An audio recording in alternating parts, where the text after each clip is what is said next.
And we talk about codependency, and corporate America thrives on that codependency with their employees instead of fostering real relationships and growth. If we rule by fear and we rule by saying, well, if you can't do it, we'll find somebody else that does, which is the number one management strategy in America. I don't care whose bestseller is on the New York Times bestseller list since probably the 1970s on to today, especially from the 90s on. That is the number one strategy I talk to business people all the time that I write books for and other business owners, and that's it. Hello and welcome to another episode of Your Business, Your Next Level. I'm your host, Eunicia Peret, and today I have Brian Kannard with me here in the studio. He is a USA Today and LA Times best-selling ghostwriter, publication specialist, and co-owner of Nashville's Taylor Street Art and Books. And today we get to talk about some really cool topics that are everything to do with ghostwriting, with book writing, with how do we get the word out there. And I can't think of somebody better to talk about that with us today than Brian. Brian, welcome to the show. Thanks for having me. It's a pleasure. Tell us a little bit more about you. How did you go from being a ghostwriter to owning a bookstore in Nashville?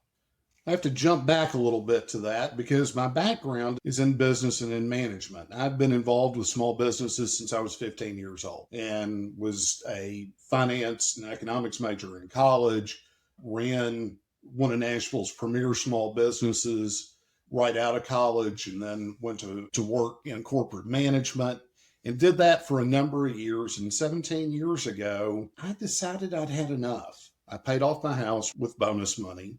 And I thought, I want to do with the rest of my life what I want to do. And I'd been writing a blog and had always written and had an idea for a book and self-published it. And I thought it was great. And it really wasn't. And I did all the work on it in the layout. And I thought I did a wonderful job of it. I really didn't. But after I got that written, I thought, what am I going to do with the rest of my life?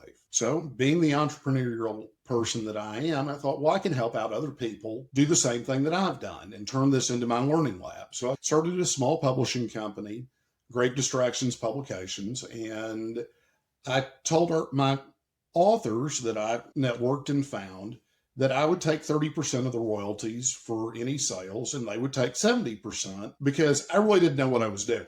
So I figured if the one thing I didn't want to do was market books, I wanted to learn how to do the technical aspects of it, learn how to edit, and do all the nuts and bolts of how books are born. And I did that for a number of years, and I found out that a lot of authors want to be authors, but they don't want to sell books. And this is 12 years ago or so, I wrote a book about John Steinbeck. I found that he had a link to the CIA through some documents I received from the Freedom of Information Act, and wrote a book about this and became friends with his son, Tom, and published that. And the young lady that I had edit the book went to high school with me, and she had started ghostwriting.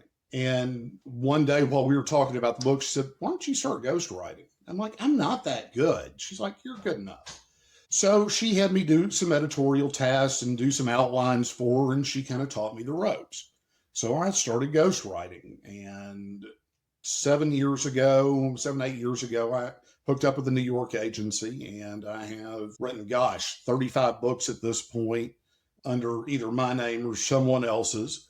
One I can talk about because I have NDAs on everything else, but the author outed me on LinkedIn, How to Have Difficult Conversations About Race by Kwame Christensen. Ben Bella published that about 4 years ago now. Anyway, I've written a number of books, and just in March, one of my titles hit the USA Today and LA Times bestseller list.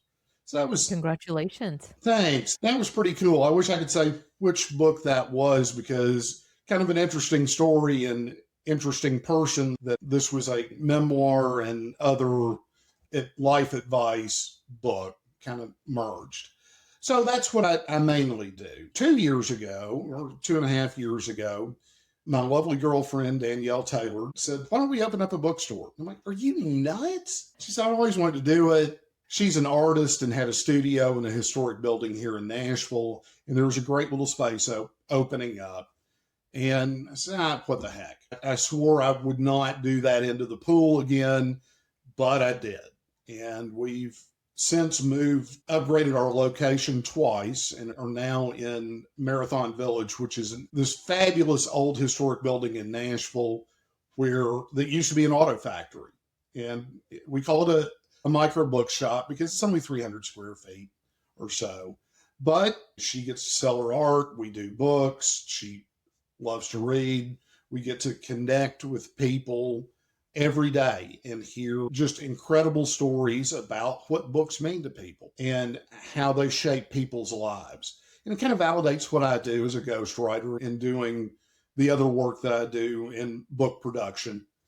Tell us, Brian, how, since you've been down the path and the road of entrepreneur and business owner, even before your current endeavor, how and where does ghostwriting fit in for entrepreneurs and business owners that perhaps are wanting to write a book? They haven't done it thus far.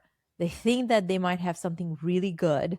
Yeah, And probably like you, there are a lot of self published books out there that, some authors may not be as open with themselves to say it really wasn't that good. So I really appreciate that because those are the things that get us to learn about the things that could be improved.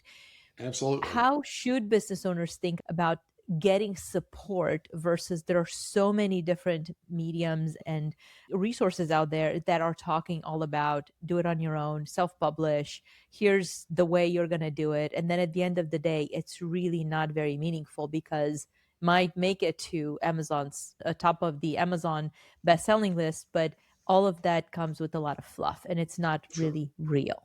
Talk to us about that. Well, there's a whole big ball there. Let's start off with what I tell every one of my clients, whether I'm doing an ebook layout for them or ghostwriting or doing consulting, which I do author consulting as well. It all comes down, even with business, to defining your measure of success before you start out.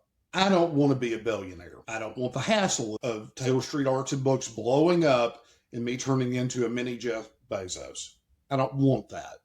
My measure of success is waking up every morning and being able to smile, pay all my bills, go to Europe every so often, travel around, and just live my life. So, with that measure of success, the pressure is off me for making the New York Times bestseller list. I mean, I'm tickled pink that I have gotten some of the accolades that I have. This isn't about me, though, of course, but it's illustrative of you have to have realistic expectations as a business owner and as a fledgling author. So when you start out, know what you're getting yourself into as far as that side. I have a lot of people that I work with that do memoirs, that do them as I like to call them legacy projects. They want to leave behind their story. And that's their measure of success, that 2 or 3 generations down the line, no one has to guess what Grandpa Jones thought about this or this. As business owners, too, especially that want to write books, businesses are much more interesting and get more customers if you have a story behind them. Years ago, there was an Amazon series that was based on the Philip K. Dick book, The Man in the High Castle. And there was a store that sold antiques. And somebody came in and said, hey, I've got this old Colt 45. And so how much is it worth? $100. Well, what if I told you the General Custer used this at the Battle of Little Bighorn? That story increased the value of that $100 pistol to near priceless. That's the power of storytelling in business. And whether you make the New York Times bestseller list or not, if you want to write about your business, you need to tell the story of your business. And you need to tell how all of that came together for you flipping that closed to open sign. Because what that does is it builds trust with either your clients, your customers, whoever is reading your book. It gives you legitimacy because there's something inside all of us that kind of revere the written word. I think that's another long theory of mine, but it means more if it's written down. It's permanent. You can't go back on something that you've written down and showed the world. I love where you're going with this, Brian, and I especially love the question of what is your measure of success? And the reason that's super relevant, it's relevant, I feel like, across the board. It doesn't, whether there's somebody's writing a book, whether somebody's launching a business. And I love how you share your story about what it means. Like, what is your measure of success? Or even in our world, when we talk to potential clients to say, what are you looking for? Because oftentimes we'll literally have clients that will come in and they will say, they heard about XYZ tax strategy, or they heard about somebody doing something and they just want to know that, hey, I heard about it. Don't know if I really buy it. Don't know how to validate it. I just want the thing.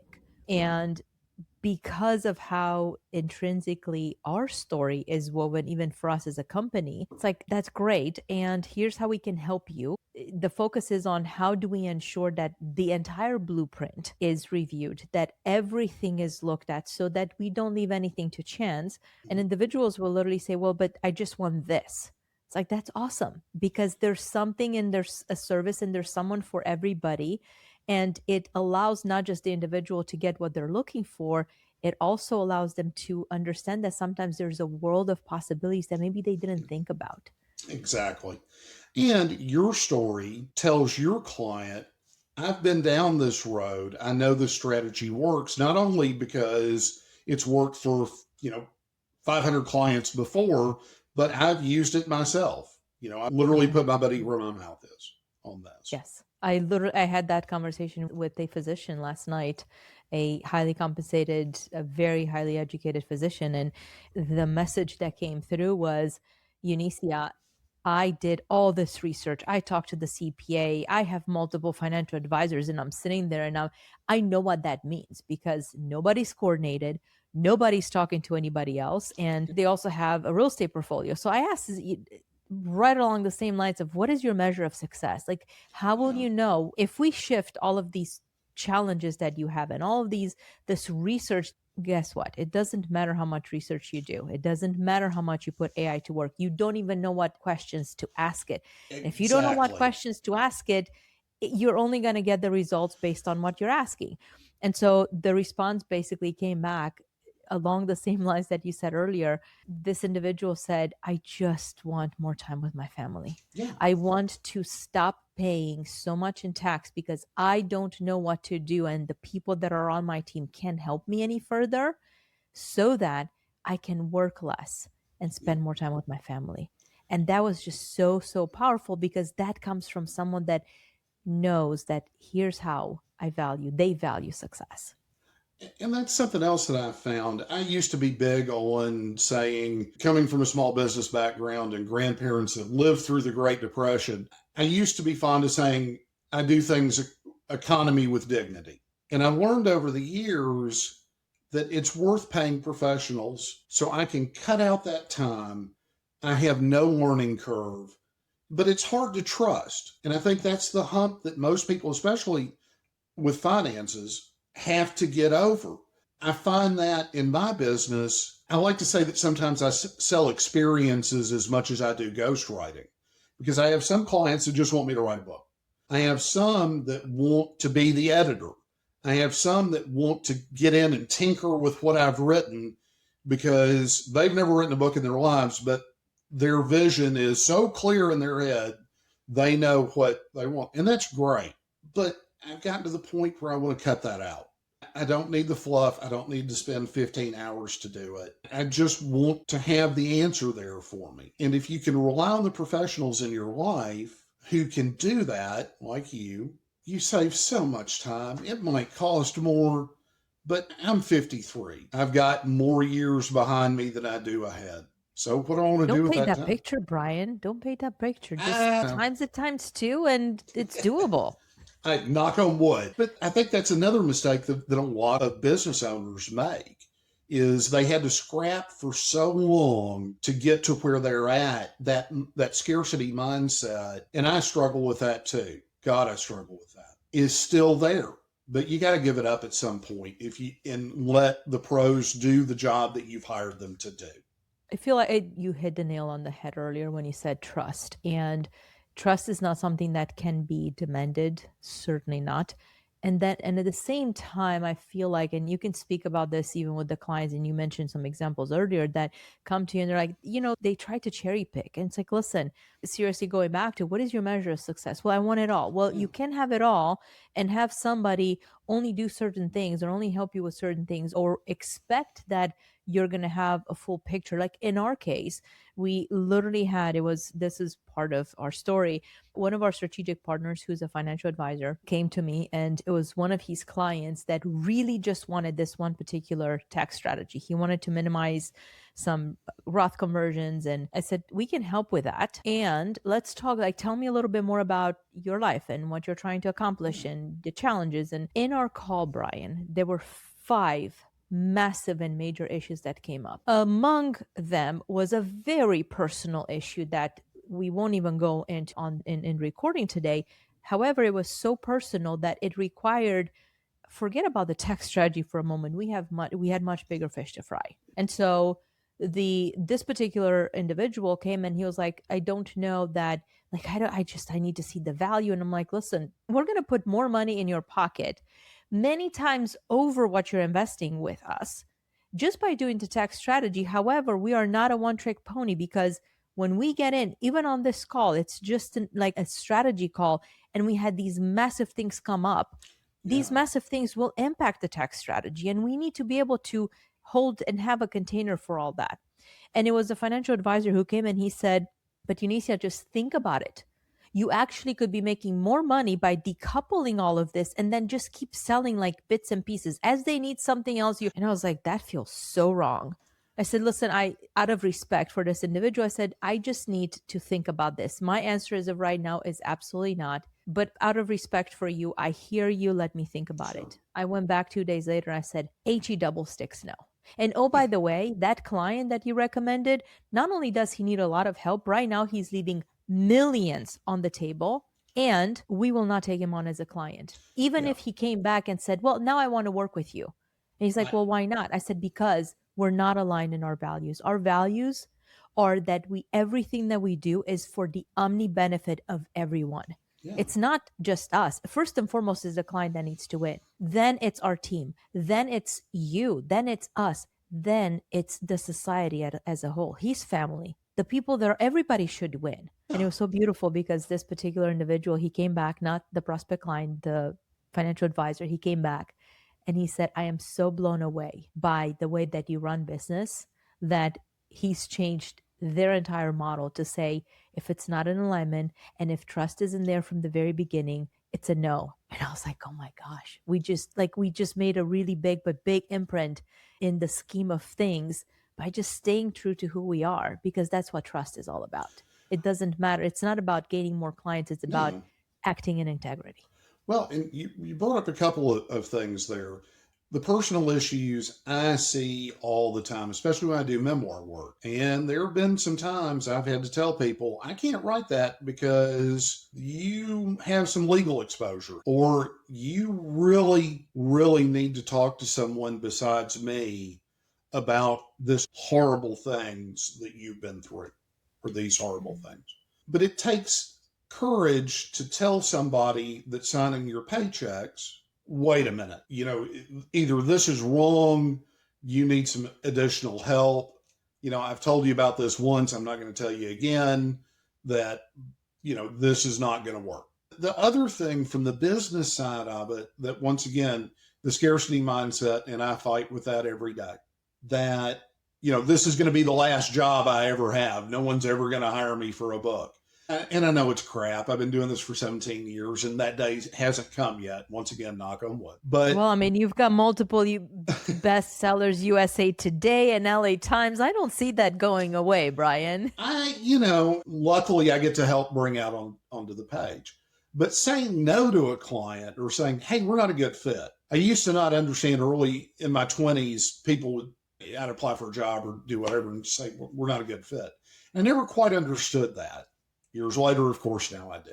And having the courage to say, I'm sorry, but you're not for me.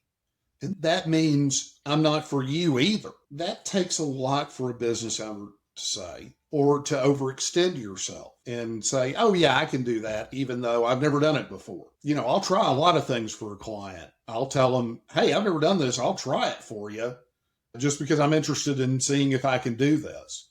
And that never ends up well either. Or generally doesn't. But you have to understand yourself well enough for your strengths and weaknesses to be able to serve your clients however you can. Absolutely. Absolutely. And there's a lot of strength also, Brian, as you know, and you just pointed it out to say, this is not going to work. This is not the best situation. Recently, I was asked by a prospect client, I'm loving what I'm hearing. It was someone that was close. And there are certain things that I don't like to do. If it has even the smallest potential of it creating issues, emotional issues, we better just go at it as friends. And this person said, this feels good. I'd love to continue going forward. I want to give you the space to think about it. I said, oh, by the way, I already thought about it long and hard. If I hadn't thought about it, this call wouldn't have happened. Yeah. And it comes with the level of openness to say, listen, this is who I am. This is how I show up. These are my expectations. What are yours? So that again, it goes back to that trust and also to respect, to say, these are my non-negotiables. What are yours? And how do we respect each other? How do we respect those non-negotiables? Because when the respect comes in, beautiful things happen and trust only continues to blossom. And that leads to relationships that are, in many cases, lifelong relationships. Oh, for you, absolutely they are. For me, it's a little bit different. When I ghostwrite for a project, a lot of times I turn in my final draft and that's it. I don't know necessarily, unless I look up or get back in contact with a client, what happens. So not that I'm disposable, but my job's done and they get to move on with their lives. And that's great, because if I don't hear back, that means I've done my job. Because if somebody calls me up and says, hey, you wrote a stinker for me, and I've gotten all sorts of crap about it, I've never gotten that phone call. So I love that. Yeah. So it's a little opposite for me. I don't necessarily always want to hear back from my clients. Well, it also goes to ensuring that we don't create codependency. That's a huge one, right? Oh, yeah. Nobody wants, I feel like that's one of the issues, especially in the financial world, even medical space as well. People have a tendency to become codependent on the people that they work with because they feel comfortable, they become friendly, and that level of comfort and that trust builds that dependency to where it's like, oh my gosh, what happens if they have to go away, or if maybe the company goes away, or the person that they've been working with, they no longer are available? How will that work? And the reality is that when things are done correctly, not only does that codependency not need to be there, it shouldn't be there. No. Unfortunately, too many people focus on creating the codependency, because when they create the codependency, it's much easier to keep the person. What's the client lifetime value? I never understood, why do people evaluate their clients in terms of client lifetime value? Can you just focus on today, and how can you help today? Everything else will come. Yeah, everything sorts itself out at the end. And I get that from a little different perspective, because I'll have a client who wants to call me at 8 or 9 o'clock and talk about an idea, or they want me to do them a favor by just look at this one chapter. And that's not fair to me. And it sets that relationship kind of from the other end of the spectrum. And I've got to have clear boundaries with my clients.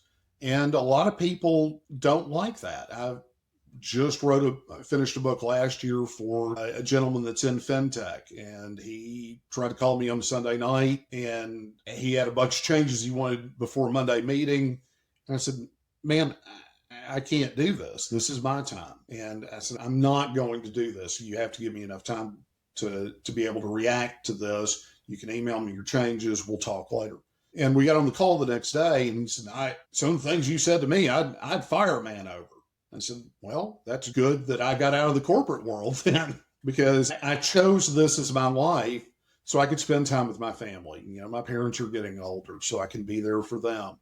And those boundaries that I have set up, I set them up for that. I could have juiced the charge for this guy to do that, but it wouldn't have done any of us either any good. I would have gotten hacked off, it would have soured me on the rest of the project, and the work would have suffered for it. So my boundaries protect my mental health, which give me a better product for my clients. 100%. And more individuals need to realize that those boundaries are not meant to be selfish. They're meant to actually, just like you said, help them and help the work that it is that you're doing for them, because it's going to give you the sanity and the benefit of being able to clear your mind and go at it with a fresh perspective, which is Exactly. amazing. Everybody should realize that. That Oh, was one yeah. of I was on a call on an interview earlier on someone's podcast, and they were asking me, how do you like to show up in your personal life? And I said, I need my time. And that was something that while I was in corporate America, I didn't realize. And even if I realized, I didn't give myself permission, because how could I give myself permission to unplug for a day or put the phone away or go on a family trip and just check in every here and there? That wasn't a thing. And so I had to learn that as a full grown adult on Yeah. how to disconnect and have some time for me so that I can be better for everybody else. Well, and we talk about codependency, and corporate America thrives on that codependency with their employees instead of fostering real relationships and growth. If we rule by fear and we rule by saying, well, if you can't do it, we'll find somebody else that does, which is the number one management strategy in America. I don't care whose bestseller is on the New York Times bestseller list since probably the 1970s on to today, especially from the 90s on. That is the number one strategy. I talk to business people all the time that I write books for and other business owners, and that's it. That's And what actually what got me out of corporate America. I was one of my early mentors. Yes. When I left corporate America, I realized that in corporate, you're assigned a mentor, a coach, whatever, right? Someone that's going to help shepherd your career. Not really. And then I had some of the most unbelievable human beings who are now partners, high level partners, and some of them are even retired in the consulting world. And what I realized was that as an entrepreneur, I no longer had that safety net. I had to, if I wanted, if I needed the support, I had to pay for it. That also shifted my mentality to say, okay, you know what? If I pay, I get to play. It's my game. I'm no longer under the corporate umbrella where we get to do whatever we get to do. It's no, I got this. I know how to go about this. And that's a huge mindset shift between an entrepreneur and an employee, even if they're executive level, sure. it's still an employee. And Well, yeah, yeah, and there's a confidence in that too, because corporate America undermines your confidence, so you will work those long hours. That you're just wrong enough every time that you have to go back, whether you are or not, and rework something because you're under the thumb. And God, I hate that. I mean, the joke in consulting was it doesn't matter how amazing you are. It really didn't. And I got to experience this every single year because I was an ultra performer. There was always some sort of a feedback. And the joke was there is no year-end discussion that anybody, and I mean anybody, comes out of there without some sort of feedback. And somebody once said, it sounds like they're looking for the needle in the haystack for everyone. oh, absolutely. Absolutely. And I deal with editors all the time that I feel like they have to justify their jobs. And once again, nothing is ever good enough, but it has to be good enough at some point because nobody would get anything done if it's never good enough. I'm not That's an the beautiful thing for me being on the entrepreneur side and having a team where we get to celebrate. Listen, everybody's going to make mistakes. We're just going to learn from them. yeah, And it's such a different shift. I never sat and actually thought about that like you're pointing it out now. It is a beautiful shift, actually. I'm loving this life as an entrepreneur. good. I'm glad you are. Brian, And this is an amazing conversation. I'm loving every little bit of it. And I do have a question for you. I'm yes, shifting ma'am. gears once again. One of my favorite questions to ask, because it comes with so much wisdom. The answers are always so packed with wisdom, is if you were to look back in your career at any point in time, based on our conversation today, what is one area or one point of regret over perceived failure, which in the moment it might have been a perceived failure or perceived regret. However, hindsight 2020, it taught you something. And what was that lesson? More generally speaking, because I see this as a pattern, is just hubris. You get out, you have some wins, you think you know it all. People say, oh, you're a smart person and you're going to do great things. And you start buying into that hype. And when we don't buy into that and we do the work and we realize there's no shortcuts or you don't know everything, that's when really good things start to happen. And even today, I went to a writers conference just a couple of weeks ago, and I met with a couple of literary agents for some book ideas of mine. I mean, I've been published, just not really under my name. So that's something that I'm kind of pursuing now. And I've got some fiction ideas, which is not something that I normally do, and had a few meetings with them. And there were some classes during this conference. And my first thought, one of them was on outlining. I thought, God, I've outlined, how many books have I outlined? I thought, no, Brian, you need to go to that class because maybe there's something that you are not doing, not necessarily correctly, but maybe there's another way to go about doing this that you didn't know. And I got a few things out of that class. But that's the kind of hubris that I've seen time and time again from myself that I've regretted. Not buying the industry software to begin with because I was too cheap to do it. Or I thought, I can make do with this because I can figure out a workaround, or I can do this, or I can do that. And that kind of honesty with myself is, one, necessary, and two, the linchpin on so many things that I look back on and say, that's what I should have done. That's powerful.